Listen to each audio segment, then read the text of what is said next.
I was in bed. It was only like around 7:30 in the morning, and the hospital called saying, your son has been in an accident. Could you please come up to the hospital as soon as you can? 1978, Carol Alley's son Don was in a car accident that could have taken his life. It didn't, though what it did take is something many people take for granted. At age 17, he had lost his ability to walk. I didn't know whether I was going to walk again or not at the time. There was a lot of hope. There was doctors and nurses coming by and were telling me like the situation, since I had a incomplete break in my back. And incomplete break is when your spinal cord isn't severed, but just imagine you got a straw and you pinched it. Adapting physically was only part of it. The mental side is where it hurt the most. Carol says it was very tough to deal with. It was stressful in the fact that I was still hoping all this time. And I said, well, Don, you'll only be like 27 when they have this cure. And, but, finally you realize, well, they can't do much. If Don's accident wasn't enough, Carol received another scare just a matter of months later. While Don was still recovering, her husband Charlie was in an accident of his own. He had been to Montreal and on business, and he was driving home on the 401. And all of a sudden this car comes that was going east towards Montreal, came flying right across the medium and went right into him head on. I'm so tired of accidents and ambulances and serious ones. Although Charlie escaped with little more than cracked ribs, it was a very difficult and trying time for Carol. Don's younger brother Keith would have only been 13 at the time of the accident. Seeing his brother have such a life-changing event at such a young age took a toll on him.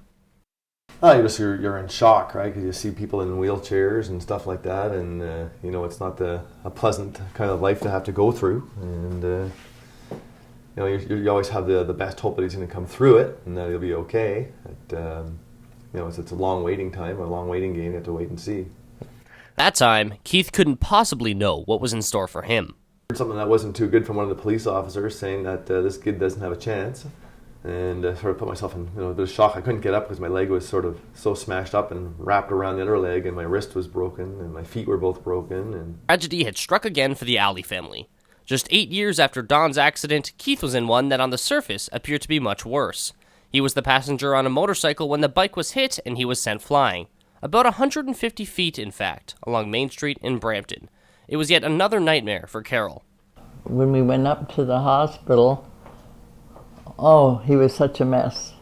He had cuts everywhere. The only thing that wasn't cut or broken was his head because of his helmet. But he had gravel and everything on his hands, his feet. It was terrible. And we thought, oh, not another person so injured, another son injured so badly. Keith hit the ground. Many of the bones in his body were broken, including his legs, wrists, and feet. Miraculously, he came out of it with little more than a left leg about 1.5 inches shorter than his right. It took him a long time too, because he couldn't stand on that foot for months, and he had to go for therapy, and the pain that he was going through because of loss of bone.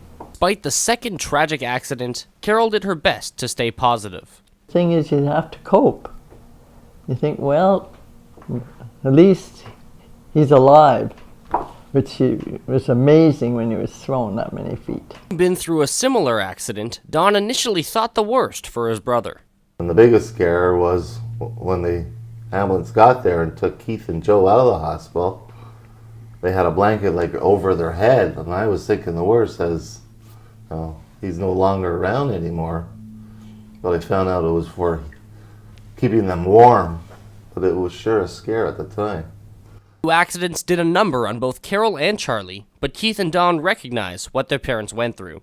Seeing that, that their son had an accident, it must hurt the family dearly, and seeing a person, their son, living a life in a wheelchair, I don't know if it's a tremendous burden, but it must be very tough on them, because they see that a lot of my goals can't be achieved now. And at the time, I guess you don't really know, what's ahead of you, like all the challenges and all the fights that you're gonna have, to live an independent life. I made my mom smoke cigarettes again. Put her through a lot of stress. I didn't know what happened. I think she was sort of not too sure if I was going to be okay or not. But More than 34 years after Don's accident and 26 after Keith's, it's still difficult for their father, Charlie, to think about. I remember in both cases, I leaned over and whispered in their ear and said, "I love you." And they said, "I love you." It still brings tears to my eyes. Family tragedy such as what the Alleys went through can really take a toll on a person. Post-traumatic stress disorder is just one of many possible ramifications. While PTSD is more common in young children, it can happen to anyone. Fortunately, the Alleys have felt very little mental effects from the accidents. They've stayed positive and tried their best to move on with their lives. The thing is, it's the future. Especially in Don's case, is the future. Keith is settled and married and got his children. Don doesn't, but hopefully, he can cope with it. Keith struggles, he has arthritis, but he really does well. And he doesn't hold him back, and he does well in life, and he's got a nice wife and 2 nice children. A lot of people are much worse. A lot of them have children that are really, are cerebral palsy or really sick, or injuries. Especially if you have head injuries, it's really bad. When it comes to the possible effects of trauma, one small sign of it comes with Carol's hate of ambulances. She can't stand hearing them. A lot of them come up here, up to the building. And I'm thinking, oh my goodness, there's another one. Going through a tragedy can be very difficult for parents when it's their child involved. It becomes that much worse when it happens twice.